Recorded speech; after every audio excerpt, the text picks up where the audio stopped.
how? Now, let's make a step further through some other examples from movies. How can we detect this ideological background in popular culture? I think that the basic rule here is to apply the concept which was elaborated by structural linguistics of so-called differentiality. It doesn't only matter what a thing is, it also matters as its positive feature what a thing is not. It doesn't only matter what you say, it also matters what you don't say while saying what you say, of what is only implied in saying what you say. Of course, I hope you know that there is a dialogue, one of the best-known dialogues in Sherlock Holmes stories. This one is from Silver Blaze, short dialogue between Detective Gregory and Holmes himself, which provides the best example of differentiality. It's a short dialogue exchange about so-called curious incident of the dog in the night time. Here is the dialogue. "Is there any other point to which you wish to draw my attention?" asks Detective Gregory Sherlock Holmes. "To the curious incident of the dog in the night time. The dog did nothing in the night time. That was the curious incident." How does this work in ideology?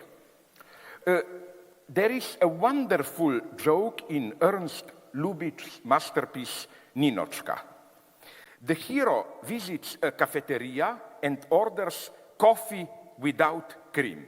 And here is the wonderful reply of the waiter. "Sorry, we have run out of cream. We only have milk. Can I then bring you coffee without milk?" I think it's absolutely a correct answer. It's not the same thing, coffee without cream or coffee without milk. What you don't get, it's part of the identity of what you do get. In what sense?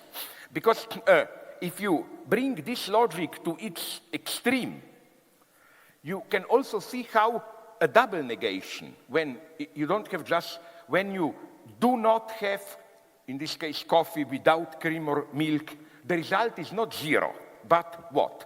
Another, my last example from popular culture,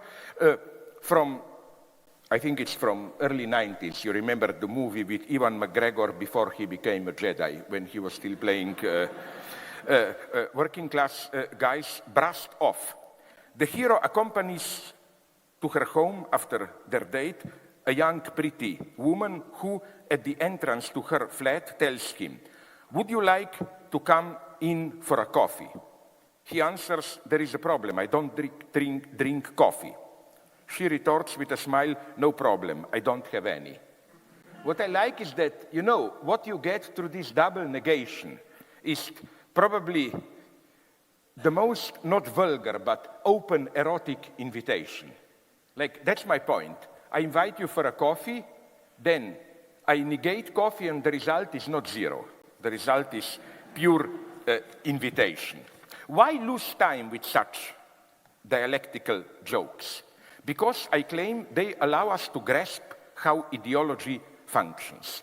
To detect so-called ideological distortions, you should note not only what is said, but the complex interplay between what is said and what is not said.